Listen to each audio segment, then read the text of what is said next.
Well, everyone, welcome back to DSP versus the Internet, episode 45, the final episode of 2023. We are in the midst of watching unbelievable things that doctors used to recommend for cures, and we just found out that they would use malaria to cure syphilis. Interesting. Let's continue, although I'm not sure if we're going to watch the whole video, but let's watch a few more.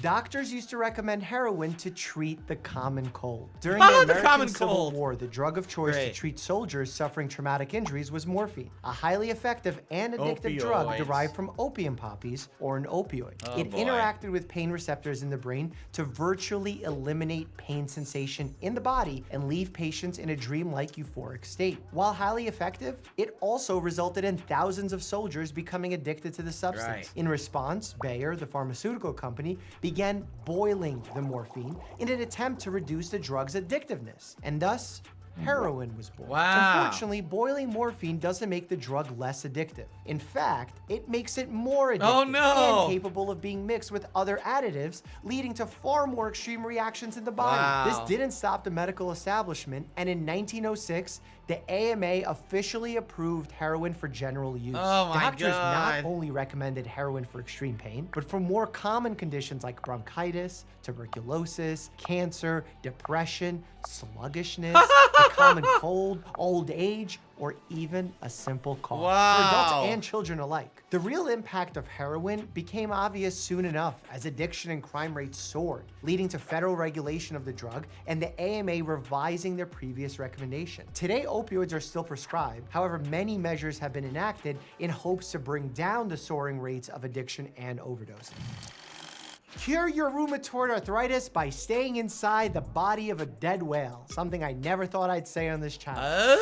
Look, this wasn't a practice that was endorsed by doctors, but it was publicized in papers as something people actually did. The way the story goes is that a drunk Australian man suffering from joint pain dove inside the body of a dead whale laying on the shore of Eden, New South Wales in the late 1800s. The man was a bit of a jokester and was What's for dinner tonight? Do you really want me to start thinking about dinner when we're talking about guys climbing instead dead whales? Come on. Trying to make his friends laugh. Disgusted by the smell and the idea of touching a dead whale, his friends didn't rush to his aid and left him on his own for escape. And upon leaving the whale, he claimed it cured his joint pain. The theory was that the fumes of the rotting whale created an aerosolized treatment for his joint pain. Advertisements literally popped up for whale hotels where the— Oh my God, people are so fucking stupid. Smoking your butt.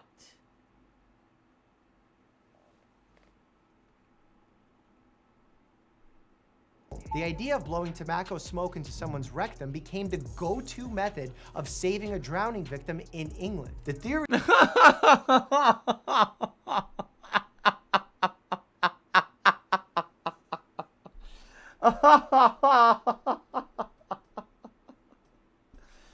Oh, I think we've had enough. We have to go to another video. We can't continue. No. I don't even want to hear the explanation. I don't even want to watch any more of this. We have to go to the next video now. Oh my God. It seems like every year there's a new toy that comes out and becomes the latest fad just in time for Christmas. Oftentimes these toys are in high demand with a short supply. Well, guys, can I be honest? I like this guy's channel because we did watch him reviewing Christmas specials. However, Christmas is over. Almost a week now. I think we should save this video for next year. Honestly, I think that this would be more appropriate for like next year's Christmas season. I think we're kind of past this now, okay? So whoever submitted this, good submission, but it's a little late. So I say let's save this one for next year. I think it's a little too late. Okay, Grimace, let's start recording. Do you believe in magic? Oh God, I remember this commercial. Yup, I totally remember it. Whew, I'm really stuck on this song. To start the holidays sooner, you could make your own reindeer. Or you could head to McDonald's for some way cool miniature Mattel toys, like Polly Pocket or the Attack Bag. Yeah. 10 in all, one with each totally toy Happy Meal you buy. That's what they used to do a lot for Happy Meals back in the day. So you would like, let's say you liked an action figure, G.I. Joe. You would go to McDonald's or Burger King and they would have like the G.I. Joe meal, but you wouldn't get a real G.I. Joe. You'd get like a crappy little plastic shitty version of what the real figure was as like a teaser toy. Like that Polly Pocket is not a real Polly Pocket playset. For those who don't know, Polly Pocket was a tiny little doll, and she would have these miniature rooms and things that would look like a watch, but you would open it up, and all of a sudden there's a whole room inside. So it's like she's living in your pocket, right? But the ones you would get from fast food totally would not be legit full quality toys. They'd be little cheapo versions. So 7-Up. The 7-Up for the holidays, the 7-Up dots. you Yeah. want a soft drink that tastes like the holidays. I remember these guys. They're very popular in the Clean 90s. choice that's everyone's favorite icebreaker. 7-Up, the Uncola. Because you never know who might drop in. Stop by the Winter Wonderland for Uncola. holiday savings on all 7-Up products. And make the season bright. Let's make Oh, something no. different for Santa this year. Jello Jigglers. Yay! What did you lace them with, Cosby? Oh, come on! Why is the first thing that we think about when we see Bill Cosby now about him lacing things with drugs? Why can't we just get past that and enjoy the wholesome Bill Cosby, America's dad from the 1980s and 90s? Why? Why? Well, it's because of his heinous actions that have been convicted in court. That's why. Santa loves Jigglers. Use your Slanta? He said Slanta loves Jigglers. Who's that? favorite holiday cookie cutters in the recipe on a box of Jello brand gelatin. Santa won't come till you're in bed. Happy holidays from Jello brand gelatin. Santa won't miss just one. Oh, Bill. Oh, it's just funny because you see this, right? You're like, oh, it's so wholesome. But now that we know everything we know about Bill Cosby, it's like, oh, God, you know, we were so fooled back then thinking he was such a wholesome guy. But this reminds me of Jared from Subway. It was a good almost decade campaign that Jared was the spokesperson for Subway sandwiches. And then to find out that he's a heinous sex criminal, it's like, oh, my God. Right? So there you go. What is it with these supposedly wholesome spokespeople becoming heinous sex criminals? All of them. Oh, boy. No matter what anyone tells you, drinking alcohol or taking drugs won't make you smarter, stronger, better looking, funnier, or happier. Who the fuck was that? Gentlemen, Who the fuck was that? Energizer Bunny have failed. We've got to get his battery. And to do it, we need somebody big. Big. Big. King Kong. I remember this ad.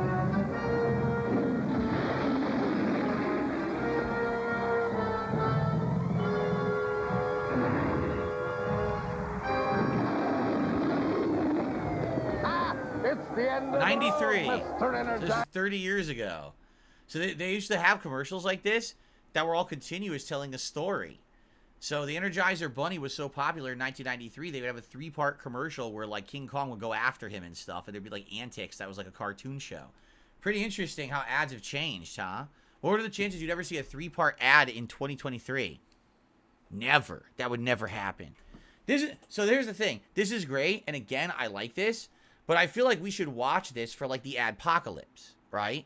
Like this would be perfect for an adpocalypse marathon. This is good for a few clips now, but I don't want to keep watching this right now, right?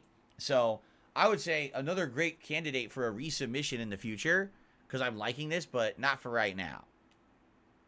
We're talking about the 160th Special Operations Aviation Regiment, also commonly referred to by the acronym SOAR or their nickname, the Night Stalkers. The Special Operations Command, or JSOC, however, has given them a different name, Task Force Brown. I can't be certain why they call them Task Force Brown, but I'm going to go ahead and assume it's because this is who they call when the poop hits the fan. Sorry, still not allowed to use profanity in the first 30 seconds. Let's settle for amateur fanity until then. Ladies and gentlemen, the 160th is comprised of the best helicopter pilots and crews in the world. Fly anything and everything the American military has to offer. The only people that get to fly the Little Bird, aka the Killer Egg, is arguably the scariest helicopter in the entire military, but we'll talk more about that in a different video. Even when these men and women do fly conventional helicopters, they're always way cooler than normal. Look at their version of the airborne El Camino here. First of all, it looks like the fucking Rolling Stones painted it. It's got the big go sauce straw hanging off the front for aerial refueling. Yeah, and then it's got a minigun hanging out the side. Why wouldn't Uncle Sam's Magic School Bus be capable of doing flybys? And then you have their Attack Hawk, their Black Hawk, also known as the DAP, the Direct Action Penetrator. Those are missiles and machine guns and shit all over it. Basically, Uncle Sam said, I need all the firepower of an Apache, but I still need to be able to haul the grunts to where they need to be so they can fuck shit up too. If you're not picking up what I'm putting down yet, basically the 160th is Death's Uber, okay? The grunts call for a pickup, they show up regardless of what the circumstances are. Slogan is Night Stalkers don't quit for a reason. Doesn't matter how bleak the situation looks, these men— This is funny, Sisters, I can't stand the way the guy talks. So you don't like that the guy talks with a high cadence and then he's down to a low one. And then when he says another phrase, there's a cut scene and then he goes down to his low pitch voice. But then when it cuts back to another scene, he says something high and then low again. And then he restarts high and then he goes all the way back down. And then he does it at different speeds. So that you don't notice that he just keeps doing the same thing over and over. Yeah, I know. It's a certain mannerism of talking, especially for someone who does constant jump cuts, to make it feel like it's different movement or scenery when really it's just the same guy saying shit in a row. It's a trick. It's a verbal trick that you use when you talk. Women are coming to either fix the problem or they're going to become part of the problem themselves. Seriously, do you know how gangster you gotta be for the United States Army to be like, yeah, you can have a horse cock and a lightsaber on your unit insignia, why not? Though, that does bring up the question, why do they call them the Night Stalkers? Well, the generic textbook answer is because most of their missions are conducted at high speeds and low altitudes on short notice at night. Full stop. Night. And look, if you don't know, I'm gonna learn you something. Night vision goggles are nothing like they are in the movies. They're nowhere near as intuitive as Hollywood makes them appear. Realize you're trying to navigate a 3D world with a 2D screen that's held right up against your eyeball. Absolutely no depth perception. Simply being able to walk around in an open field and not trip over nothing is an acquired skill with night vision goggles. Being able to go at the speed of Mach Jesus at low altitude— Alright, I've seen enough. This is the same guy. Well, definitely not watching his next video. Okay. 5, 4, 3, 2, 1. Alright, pertinent. What is this going to be? This is what likely comes to mind when you think New Year. Because most people follow the Gregorian calendar, which has 365 days or 12 months in the year, January 1st is the New Year. But depending on who you speak with, New Year reaches far beyond January 1st. Okay. Chinese New Year, also known as the Lunar Totally New Year different and time. Spring Festival, Right. is celebrated between January 21st and February 20th. Okay. Millions of people around the world celebrate the 15-day festival with friends and family, share a meal, wear traditional clothing, light fireworks, participate in colorful parades, That's pretty cool. and decorate their homes, neighborhoods, and streets with lanterns. What's very important in a lot of these traditions, especially the Asian traditions, is the idea that New Year's— I love it that when we're going to get expert testimony on Asian traditions, you get the most white-looking dude you could possibly find, right? Siljak definitely sounds like a Chinese surname. represents a turning point. Very nice. It's an extremely auspicious day. But it's about this idea that by doing these things, you are plugging into a supernatural power that will bring life and good fortune to you and your family. Each year, Chinese New Year is dedicated to an animal that has its significance in the Chinese lunar calendar. Another big celebration is Rosh Hashanah, meaning head of the year in Hebrew, also known as the Jewish New Year. So when's that? Celebrated on the 7th month of the Jewish lunisolar calendar between September and October. Oh, okay. It's a solemn occasion. It's a religious occasion, and it's muted. The celebration is muted. Rosh Hashanah, which occurs in the fall. I guess they just had this guy do everything, huh? A 2-day celebration that begins the most important time of the Jewish religious year, which is the 10 days of repentance, of self-reflection, of measuring yourself against what is expected of you from God and from the community. A popular ritual on Rosh Hashanah involves using the shofar, an old wind instrument, to mark the beginning of a 10-day period, leading to another festival called Yom Kippur. Even though it's not the kind of lights and fireworks and drinks and that we associate with New Year's Day in a secular society, it brings the community together. Nowruz is celebrated by over 300 million people worldwide, which is the Persian New Year. And the 3,000-year-old Iranian celebration marks the beginning of spring and is observed on either March 20th or 21st, March. the Wow, first day of the year on the Iranian solar time. calendar. It's more of a different time. first day of spring celebration. Ooh, is that the more important Turkish thing delight is to visit the right homes there? of family and friends, honoring elders. You'll more than likely come across what's known as the Huft table, displaying at least 7 items that include some form of sprout or grass for let's see. I see. Is it eggs? Looks like eggs. That kind of looks like baklava in the front there because it has the pistachios on it. Maybe that's supposed to be like fresh baklava.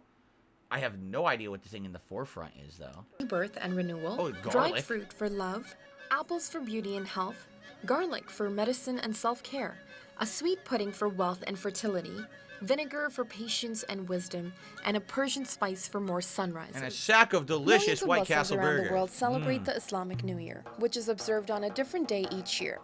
It falls on the first day of the first month of the Islamic lunar calendar called Muharram. It's also known as the Hijri New Year, or Arabic New Year.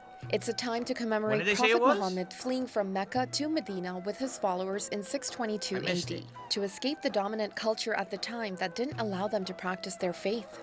For most Muslims, New Year's is a minor holiday, or a minor day. I missed it. I missed when they said it was during the year. I know they said it was the first day of the lunar calendar, but I don't know when they said it was. Celebrated, it's acknowledged, but it doesn't have the same kind of cultural weight as it does, let's say, in China or among Sikhs, for example, or in the Jewish community. Vaisakhi, also known as Baisakhi, the harvest festival and the Sikh and Punjabi New Year. It's observed by Sikhs and some Hindus on either the 13th or the 14th of April each year, based on the Nanak Shahi calendar, a solar calendar used by the Sikhs. But Vaisakhi isn't only a celebration of a new year. It also commemorates the establishing of Khalsa, a process used to describe Sikhs who've been baptized. And in Thailand, people celebrate the Buddhist New Year with a 3-day water fight. What initially started off as people pouring water over Buddha statues. But people in Thailand aren't just soaking each other for fun, even though there's lots of that happening at the Songkran festival. Splashing water is meant to wash away bad luck from the previous year. And in most of these countries, the New Year is considered a public holiday, a time for people to be with their friends and families, but that's not always a privilege that people who are living away from their native countries can partake in. For these, and we don't get it either. It's not a national, or it's not a holiday here. New Year's Day, some companies celebrate it, but it's not like known as a day when everything shuts down. Like Christmas Day, typically almost everything shuts down in our country, but not New Year. Immigrant communities and long-established communities, these traditions are very, very important. They're markers both of religious identity, but also of ethnic identity. They become really strong touchstones for the community. While there are different ways to celebrate the New Year depending on which cultural celebration you follow, what they all have in common is the idea of congregating with their friends, families, and their global community at large to celebrate new beginnings. Cool. Thank you for... That was a cool video to show different celebrations of New Year and what they mean to all these different cultures. I like that. Okay? So here in this box is a portable PlayStation 2 that I bought from AliExpress. Now there's not too much information about it. The listing on AliExpress was pretty basic. It just said real PS2 and that was about it. The pictures look pretty cool. It looks like a neat product and I guess a professionally done product. What does that look like? That looks like a hybrid between the Vita and the PSP. Does it not? It kind of looks like both, but not either. It's got thumbsticks that appear to be taken off of a real PS2 controller, which is bizarre. The screen looks shitty, though. Does it not? It looks like a low-end, LED screen to me. It doesn't have that sheen to it that a good high-quality screen would have. It almost looks like a matte and also, format. by the way, I paid about $450 for it, which, if you've seen custom portable consoles, that's actually not too crazy of a price. All right, so open it up. We have a big hunk of bubble wrap, which I assume is the PS2. And here on the corner, we have a power supply to charge your PS2. And like usual, we have made in China plastered all over this thing. It's actually not quite as much as it was on the most recent one I bought. I bought a portable Dreamcast, portable Sega Dreamcast recently. I'll throw that video up on the screen if you want to go check that out. And this is interesting. So it says PS2 V7, and they use the legit PS2 logo, PlayStation logo. V7, I don't know if is completely illegal because they don't own the rights to use that trademark, but okay. Revised this thing 7 times or what, but that's kind of interesting to see. And so let's go ahead and open up this box and see what's inside of here. And wow, this thing is huge. Holy crap, my God. That is big. I did not expect it to be quite that big. I guess it makes sense. It's giant. Oh my God, it's like a giant bulky I don't know if I mentioned beast. this yet or not, but it's supposedly real hardware. At least that's what they said in the listing. And I guess that makes sense that it's so large, but man, this thing is a monster. No, I bet no lie, I bet using that would hurt your hands because you're not used to having your hands at this giant gate like that. So just holding that, it's unnatural. Like when you're using a regular controller, you see how close together your hands are. You can put your arms naturally at your sides and have a natural position to play a game. That's like 2 controllers side by side. So even like there's no like comfortable position, right? Jeesh. Let me pull out some comparisons so you can see just how, frankly, how large this thing is. So we'll just start with the tape measure here. So from end to end, it's almost a foot long. More than 10 inches long. Damn. That thing it's huge. 5 inches tall, and the depth is like a little under 2 inches, Damn, 1.5 inches. It's a chunky boy. And then here's a PS2 Slim. So if I set that down, it's the size of the PS2 Slim. You can see this console is actually longer than a PS2 Slim, wider, whatever you can call it, and height-wise, it's actually pretty close. And then if we take a fat PS2, it's actually almost as long as a fat PS2. Now clearly the fat PS2 is a lot fatter and taller. That sort of thing, but I'm assuming they used a PS2 Slim motherboard in here. I guess we'll find out when we open it up. Hey, so I just wanted to pause real quick and tell you guys that you should check out my website. No, it's called I'm not checking out your website. Okay. Excuse me. It's an SD card in it where you can load games into it. So I'm assuming the console has to have homebrew on it, so you can do that. And then let's just kind of take a look at this console. So basically, you got your got to emulate them. What's hilarious, they said it's not an emulator, but it obviously is because you have to emulate the games on a thumb drive or on a SD card to play them, right? You're not going to put a disc in there. Pad, which does not feel like original D-pad, PS2 D-pad. The buttons don't feel original either, but they at least look pretty solid. They have the actual, X, square, triangle, and O. You got your analog sticks, which, I don't know, those might actually be the same analog sticks that are used for the PS3, maybe? It looks like original analog sticks. I'm not sure what controller, but they totally look like original analog sticks to me. You got your start and select. You've got your, I guess, home button here. And this thing really looks very similar to a PlayStation Vita, which is why you're probably wondering, like, where have I seen this shape before? Let me pull out a PS Vita and we'll compare. So here's a PS Vita, and oh my God, you can see, it has pretty much the same shape. It's a ripoff. It's totally a ripoff of PS Vita. Got the same contours around. Yeah, look. It's exactly the same form factor and shape. They just increased its size by, like, exponentially. The edge, you have your 2 little handle kind of holes here. Very similar, just obviously a whole lot larger. I mean, PS Vita is like not even half the size. Yeah. And let's take a look at the top. So as you already saw, SD card. Those triggers are going to break so easily. Those are terrible buttons, you could tell. Those are like low quality. Look at like translucent. That's trash. That thing's gonna break. Where you load your games up. I'm assuming this plus and minus here is for the volume. The buttons are kind of wonky for some reason. You got M and TV. So, I wonder if it has a TV out. I don't see any TV out for it yet, but we'll find out. And then here on the bottom, you have some ventilation. As you can see, lots of holes. You got your 8.4 volt charging jack, which is interesting. It's the same voltage that was used for the Sega Dreamcast I bought recently. Not sure why they went with 8.4. It's just a kind of random voltage. Got your on and off switch. And then back on the top, I didn't mention yet, but you have your L1, R1, L2, and R2, Seriously. which are just 3D printed buttons, which are a little bit different than everything else. Now, the case appears to be 3D printed, which makes sense because that's just kind of how custom stuff is nowadays.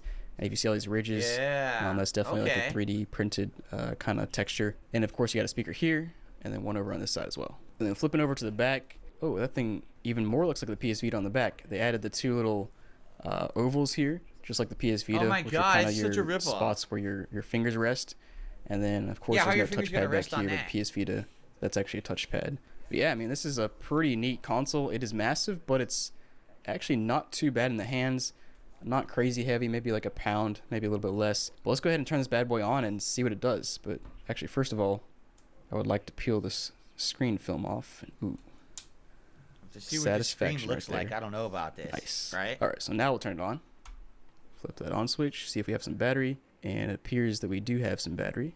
It is supposed to be an IPS screen, so I'm expecting it to look nice. Clearly it's a widescreen, not 4x3, which is, you know, standard for this time. No signal. Alright, well that's not good. We should definitely have a signal here. It should boot up the PS2 when you turn it on. This appears to just be turning the screen on and not the actual PS2. Not sure what the deal is there. Uh-oh. Maybe that button does something. Still no signal. Press it again. So it does appear to switch between inputs when I click that button, but still nothing booting up. Oh no! Alright, well, that's not good. It's not working so far, so let me go ahead and mess around with this thing and see what I'm missing. So I've had a pretty wild ride trying to figure this thing out, and long story short, I found some solder debris that was laying across a few pins on the AV chip, and it was causing it, I guess, to short out and cause the console not to turn on. So let me just show you real quick what I'm talking about. So it was broken when he received it. Oh my god. A more in-depth look in a little bit of the insides, but as you can see, here it is.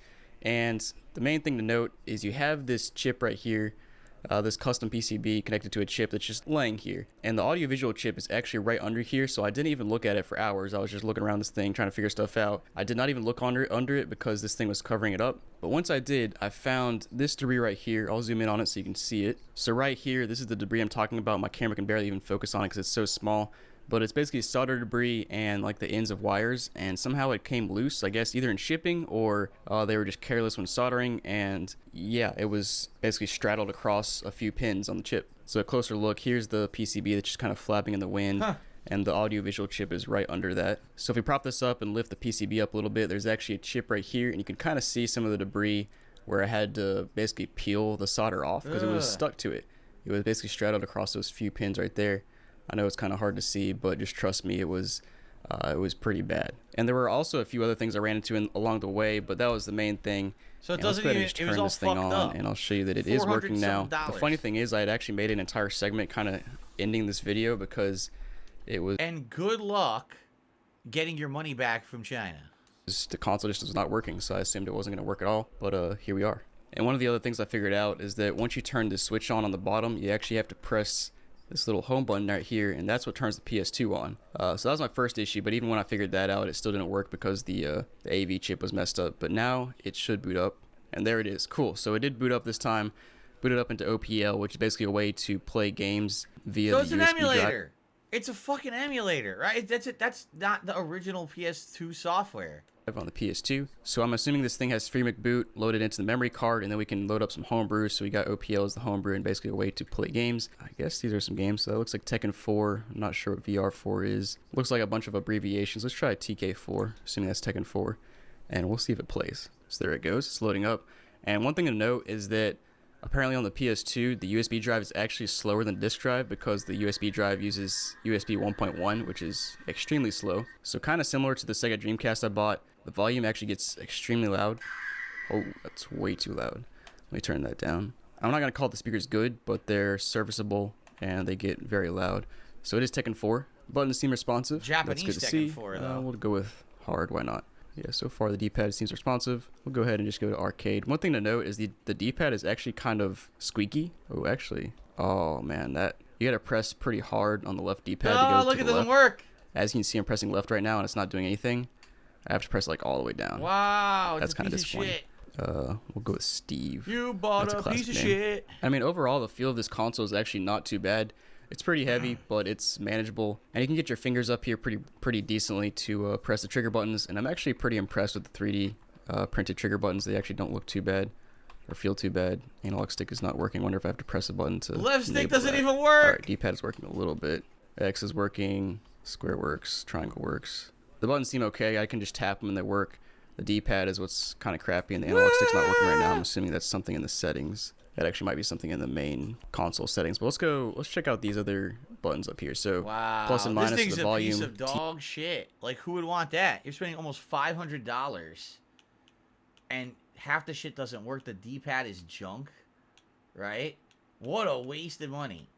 Seriously, I mean, and these things are sold all the time, right? These weird homebrew mashup, things online. And you're like, man, you're spending so much money. And like I said, good luck getting a refund.